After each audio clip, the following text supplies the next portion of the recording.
بسم الله الرحمن الرحيم. السلام عليكم ورحمة الله وبركاته. متابعين قناة أحمد شرغوش أهلا وسهلا بيكم في فيديو تعليمي جديد. كلنا شفنا فيلم الأستاذ إسماعيل ياسين وهو بيفك الطيارة ومعرفش يجمعها تاني. كلنا بنقع في الموقف ده، بنرجع من رحلة الصيد المكنة بتاعتنا مليانة مية بملح، ولو سبناها هتبوظ، النتيجة هتكون سلبية. فعشان نفك المكنة ونصينها بمنتهى السهولة ونتفادى النقطة دي، خليك معانا في الفيديو ده. هتفك المكنة وتعرف تسميد أجزائها بمنتهى السهولة من غير ما تروح لحد بيصلح مكن أو بيصين مكن. تابعونا في الفيديو. أحمد شرغوش. بسم الله الرحمن الرحيم. السلام عليكم ورحمة الله وبركاته. متابعين جروب أحمد شرغوش أهلا وسهلا بيكم. جروب أحمد شرغوش على الفيسبوك، قناة أحمد شرغوش يوتيوب لتعليم وأساسيات ومهارات الصيد. الفيديو بتاع النهاردة هنفك المكنة ونجمعها ونعرفك أسامي قطع الغيار اللي فيها، عشان لما تتكلم مع أي حد تسمي صح، عشان يبقى فاهم حضرتك بتقول ايه، بدل ما تقول له اسم قطعة وانت قاصد قطعة تانية. المكنة زي اي مكنة السبيننج، مكن السبيننج كل واحد. دي نجمة اللي هي نجمة الدراج، يبقى انا لما يبقى في حاجة اقول له نجمة المكنة. اول حاجة في المكنة النجمة. نجمة المكنة اهي اللي بتبقى فيها الصامولة وبتقفل. بعد ما افك النجمة رقم واحد بطلع الحلة بتاعة المكنة كده، سواء كانت حلة مكنة جرافيت او حلة معدن. دي معدن.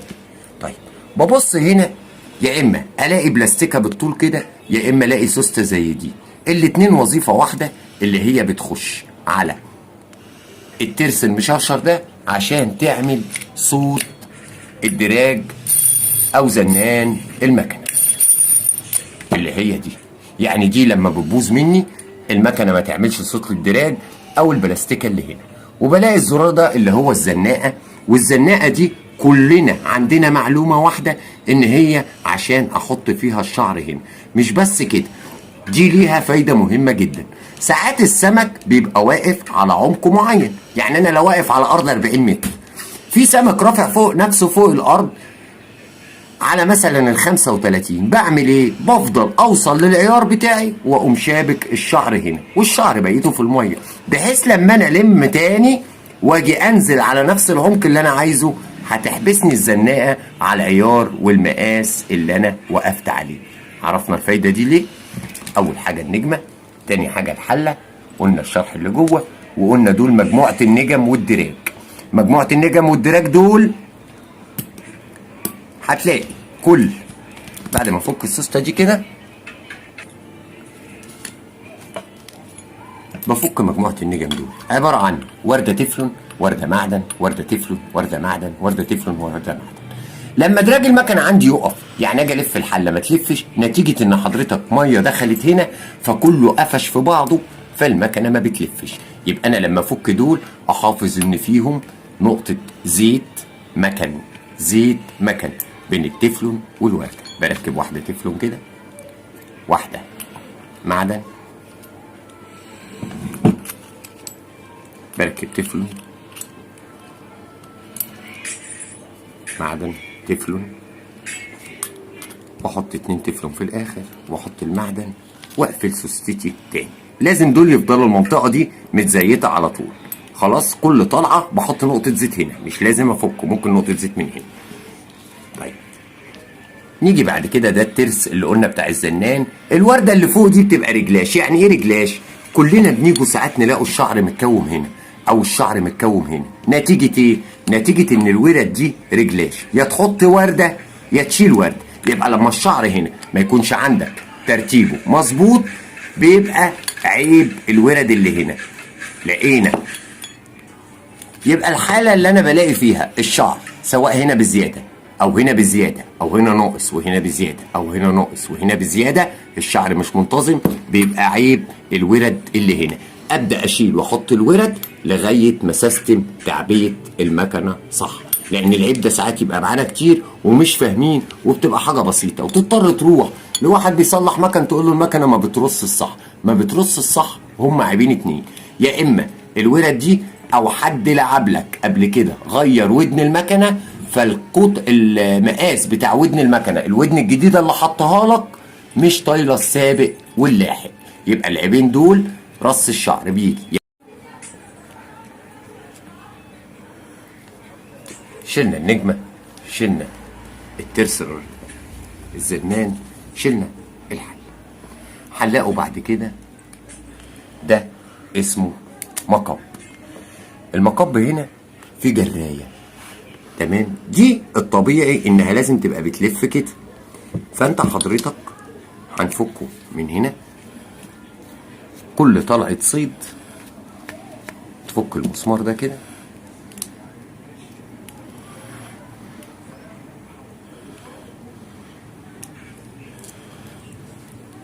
بص هنا لقينا ايه؟ شحم. اما اشيل دي هلاقي رومانبيل اهو، ده رومانبيل، ده العقل المكن المظبوط. ممكن تشيل دي تلاقي ورده بلاستيك او جلبه بلاستيك، المهم ان المكنه اللي معايا عاليه، فده رومانبيل، لان دي لازم تتحرك على طول. فكل طلعه صيت لازم اخلي المنطقه دي محطوط فيها شحم وطريه. ده رومانبيل استانلس. لو لفينا دي كده هنطلع برضو الدراع ده كده، وبيركب بمشقبيه. خش كده على المشقبيه دي اهي، بحيث ان انا بدخلها كده، واول ما الفها تعشق ما تطلعش اهي. خلاص هنحط القطعه دي ونحط الرومانبيل اللي لزق في صباعنا ده كده. خلاص نيجي على الودن. الودن بفكها كده عشان اشوف القطعتين اللي جوه.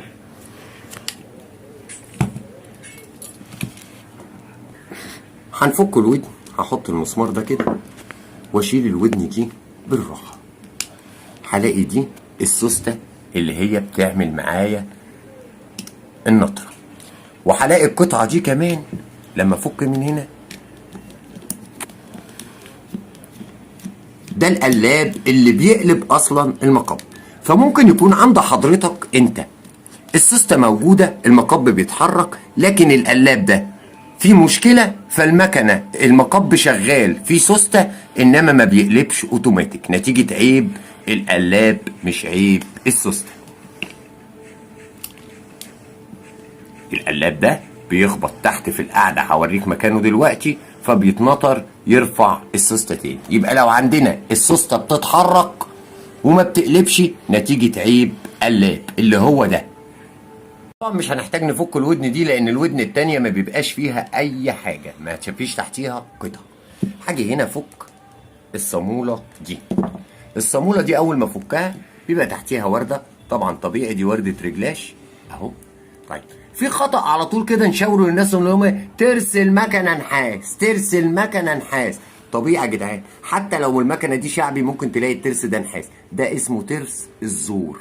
ترس الزور لا يعني ان المكنه جميع تروسها نحاس، وده كان خطا بيتقال في البيع. يعمل لك المكنه كده وبيع يقول لك بص صاموله نحاس وترس نحاس. لا، المكن في مكن شعبي يوصل ل 160 جنيه هتلاقي برضه ترس نحاس، لان مش ده الترس، ده ترس الزور اللي بتلف عليه المكنه لسه التروس جوه. هفتح دي كده الحله واحطها كده. طبعا الشرشره دي ليها وظيفه، تمام؟ دي كل مكنه ليها تجويف وحاجات معينه. هنقل الحله هنا. طيب دخلنا على المجموعه اللي هنا. ايه السوسته دي؟ دي سوسته الراجع اهو. لما افتحها كده المكنه بترجع، لما اقفل كده المكنه ما ترجعش. وطبعا مجموعه الاجزاء اللي هنا دي قطعه من اصعب واقوى الرواجع اللي هي الانتي ريفيرس. انتي ريفيرس يعني اما اجي ارجع المكنه تقف كده، لان المكنه اللي في ايدي مكنه عاليه. ممكن افتح من هنا الاقي الراجع هنا عباره عن ريشه بلاستيك وسوسته سلكه صلب ضعيفه جدا. دي اضعف انواع الرواجع. اما الراجع اللي مجموعه هنا ده راجع انتي ريفرس، وما انصحكش تفكه، لان انت اللي يفك الجزء ده لازم يبقى راجل مخضرم جدا جدا جدا. يبقى الواضح ان انت ممكن تحط نقطه زيت من هنا ونكتفي، ما تلعبش في الجزء الانتي ريفرس، خصوصا الانتي ريفرس ده صعب جدا، مش اي حد يفكه. هبدأ أفك الدراع عشان أبدأ أفك المكنة نشوفوا محتوياتها من جوه. أنا فكيت الدراع ده اللي هو في مكنة عادية حديثة بيركب يمين وشمال. خلي بالك كلنا ممكن نقعد نبيع ونقول لك مكنة رومانبيل، مكنة رومانبيل. فين الرومانبيل يا عم أحمد؟ أول رومانبيل بتلاقيه تحت الحلة هنا أهو، تمام؟ وجميع المكن لازم يبقى فيها الرومانبيل ده. هنا بقى هنكتشف المكنة دي عالية ولا شعبي، لان ممكن افك الباب ده اول ما اقابل اول رومانبيل الاقي جلبه تفلون، او في المكن القديم خالص اللي هو كان بطيء جدا جلبه نحاس. اما المكن الحديث لازم افك هنا الاقي تحت الباب ده رومانبيل حديد استلس، يعني نضيف. ممكن بقى يبقى حديد شعبي او استلس عالي. المهم ان انا لما افك الباب ده هلاقي رومانبيل. لو لقينا جلب تفلون اعرف ان المكنه مش عاليه. بسم الله الرحمن الرحيم. هبدا افك شويه المسامير دي عشان اخلع الباب. بعد ما فكينا مجموعه المسامير هبدا ارفع الباب كده. بسم الله الرحمن الرحيم. اهو قلت لكم قابلني رومانبيل. لو ده قابلني في المكنه جرافيت او بلاستيك اعرف ان المكنه شعبي مش غاليه. ببدا اشيل الرومانبيل ده وكل المكن هنا. بص انا عايز اوريك الخواجه. فين الشحم؟ مفيش شحم، يا دوبك تلحيسه شحم رفيع. عايز تعتني بالمكنه نص الكميه جاز ابيض ونص الكميه زيت مكن.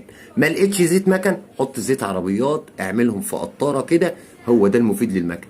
الناس اللي بتملى المكنه شحم بتبوظ المكنه الناس اللي بتملى المكنه شحم بتكتم المكنه وتفوت ترسها، لانه بيبقى عامل زي الصابون اللي ماشي عليه، هيزحلقك ويؤدي لنتيجه عكسيه والمكنه هتبوظ. الناس اللي عايزه تعتني بالمكنه، الشحم الكتير غلط، الفازلين غلط، زيت مكن او زيت عربيات نقي بعيدا عن الشوائب. اول ما افتح ده هلاقي الترس ده اسمه ترس شجره، لانه بيبقى عامل زي الشجر، وده مش هيطلع معايا غير لما افك القطعه دي، والقطعه دي اسمها لقمه. لما الف انا كده، خد لي كادر واسع، كادر واسع. لما الف انا بايدي هنا كده هنلاقوا الترس اللي نايم في الارض ده، هقول لك كل اسم. واللقمه دي المكنه بتطلع وتنزل، يبقى اللي بيطلع المكنه وينزلها اللقمه. طب عشان اطلع الترس ده العمود قافل عليه، هفك مسمار اللقمه.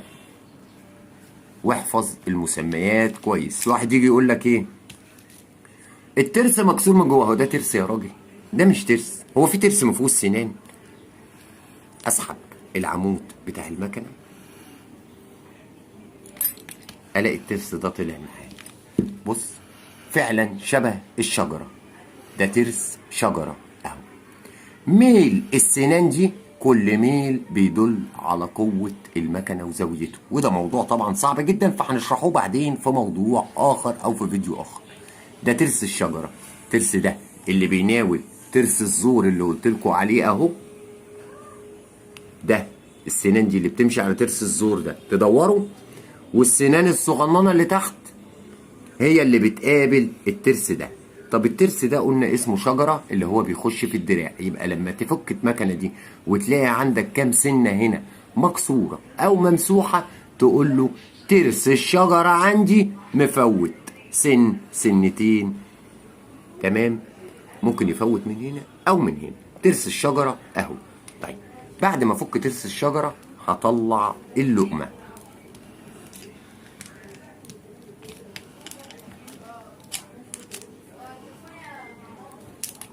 دي اللقمة، معلش عفوا هي كلها شحم فبالظبط، فواحدة واحدة كده مع بعضينا. بسم الله. دي اللقمة. التجويف ده اللي بيبقى راكب على الترس اللي جوه. بيفضل يلف معاه بالتجويف ده عشان يطلعه وينزله، وفي نفس الوقت ماسكه في العمود. يبقى القطعه دي اسمها ايه؟ لقمه، اللي بتطلع العمود وتنزله. ودي لو حصل فيها مشكله المكنه هتلف عادي، ولكن الحله لا هتطلع ولا تنزل. يبقى اما عندك عطل والحله ما بتطلعش وتنزل نتيجه تروس او لقمه، خلاص الجزء اللي بيطلع العمود وينزله اللقمه اهي. وقلنا ترس الشجره اهو.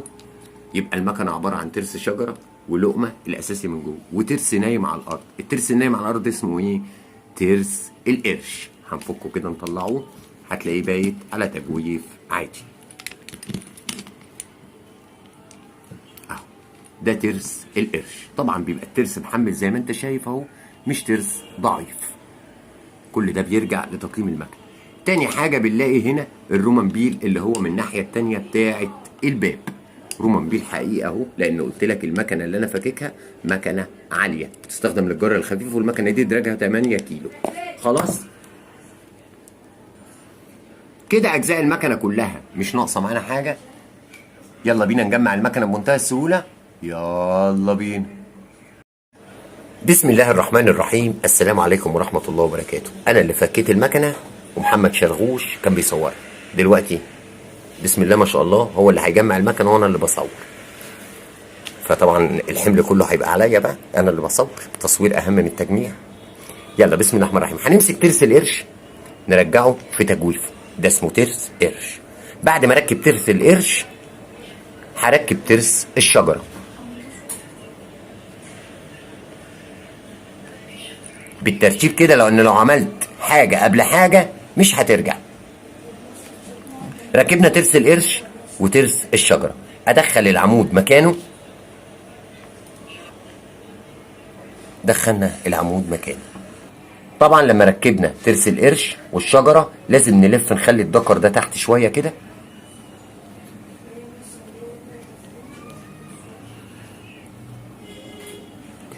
نبدأ نجيب اللقمة بتاعتنا وندخلها في التبييتة مكانها.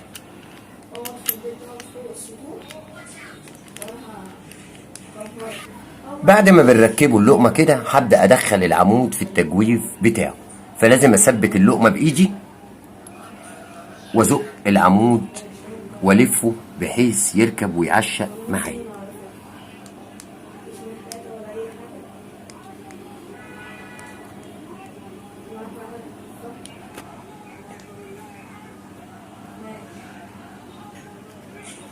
طيب واضح هنا معايا ان العمود دخل والتجويف بتاعه. اوعى تغلط الغلطه دي، تاخد اي مسمار تحطه هنا.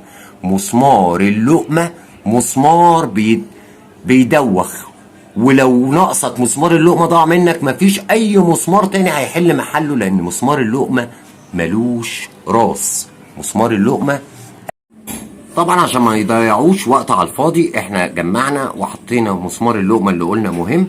هنقفل مسمار اللقمه.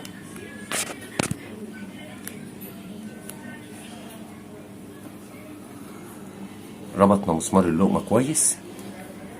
هنحط الرومانبيل بتاع المكنه فوق ترس الشجره.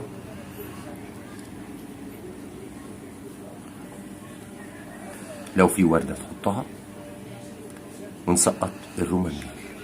كل الاماكن دي قلنا بنحط نقطة زيت مع نقطة جاز، زيت مكن او زيت عربيات، وزيت المكن اهم واخف. خليط نقط كده. عايز تحط حتة شحم صغننة جدا زي ما انت شايف كده مفيش ضرر. نبدأ نقفل باب المكنة ونجمع مساميرنا. بسم الله الرحمن الرحيم. بعد ما جمعنا المسامير بالشكل ده هبدأ أركب أول حاجة قاعدة الحلة.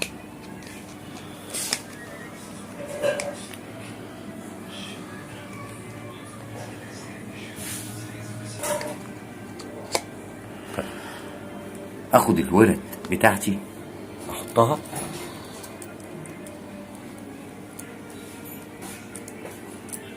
واركب الصامولة.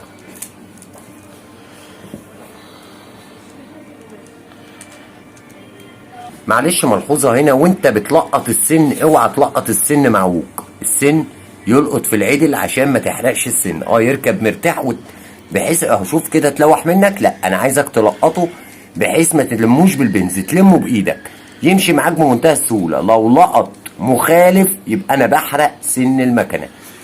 الصاموله تركب في العدل لغايه ما تتلف معاك بسهوله، فاعدل نفسي واركب في العدل. ماشي معاك بسهوله كده، يبقى احنا مركبين في العدل. ازنق بقى بالبنز بتاعك قرط للاخر. تمام قوي كده.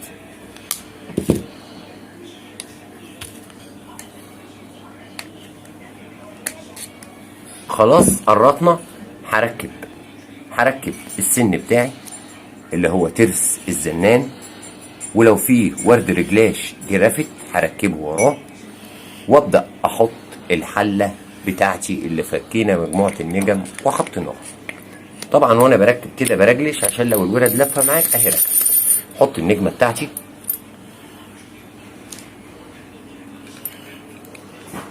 كل ده بيتحط له نقط زيت بينه ومجموعه الورد وبقفل عادي. فاضل كده عندنا جزء مهم هو تركيب السوسته، وركز معايا عشان في ناس بتفكها وما تعرفش تركبها، فما تضطرش تروح لحد تدفع فلوس وتضيع يومك او انت.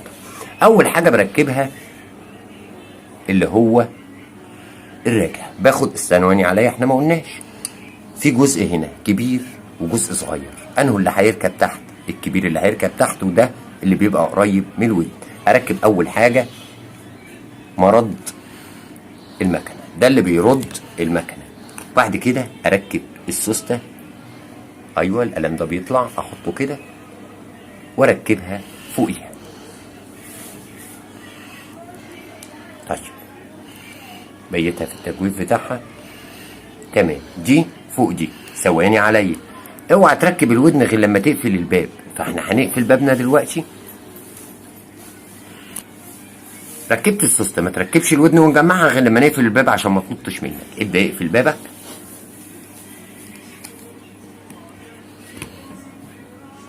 يلا بينا.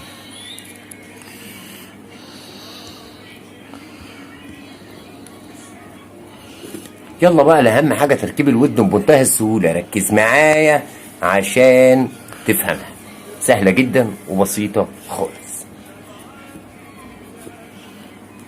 بينا بسم الله الرحمن الرحيم.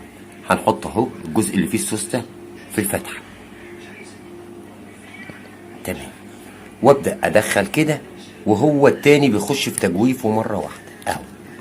اكبس على المكنة بصبعك، ايوه جربت لقيته سليم، خلاص اكبس على المكنه بصبعك، حط مسمارك واربط. المسمار بتاعه ده المسمار اللي هنحطه. خلي بالك ملقاط المسمار مش كويس، يعني المفك مش ملقاطه عادي. امسك المسمار حطه بصبعك.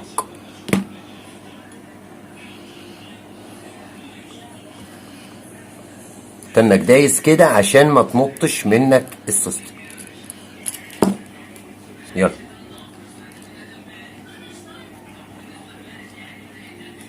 قفلنا مسمارنا، ما تزنقش للاخر جامد قوي، يعني خليه مقفول ولا منه زانق قوي.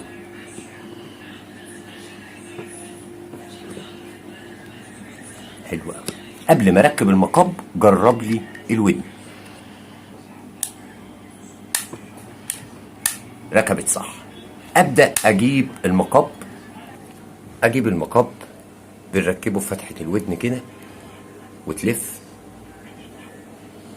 جرب كده بيطلع معاك ولا لا.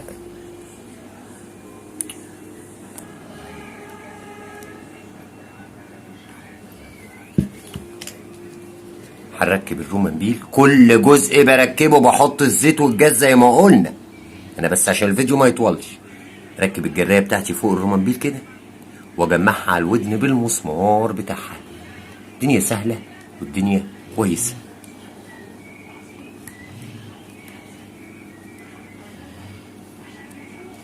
مسمار اهو، وابدا احط المسمار بالراحه واربط المسمار.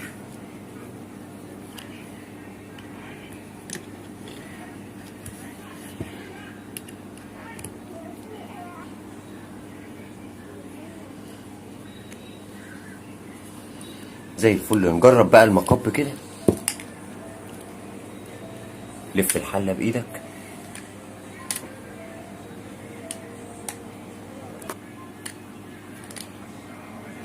قفل المقب. اركب دراع المكنه سواء بقى اتجاه يمين او اتجاه شمال. نجمع الدراع في المكان اللي بنشتغل فيه، سواء كنت بشتغل دراع يمين او دراع في جهه اليسار.